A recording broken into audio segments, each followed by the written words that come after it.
A veure, quan diguem que Alcoi és internacional és per algo. Així tenim hasta la mismíssima Pantoja. Sí, o sí. ¿Han donat el permís per a vindre a Alcoi? No, me he escapado yo un poquito, cogí un cachito de mi cerda y digo, me voy a Argolla, que hacen un carnaval allí muy bonito y me venía aquí a pasarlo con ustedes.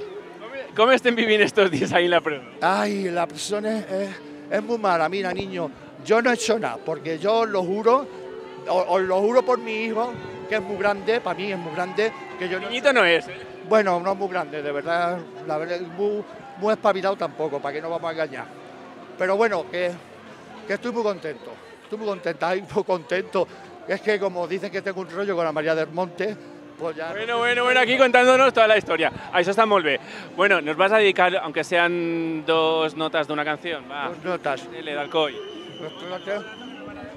Nos van a meter en la cárcel. Sí, vale.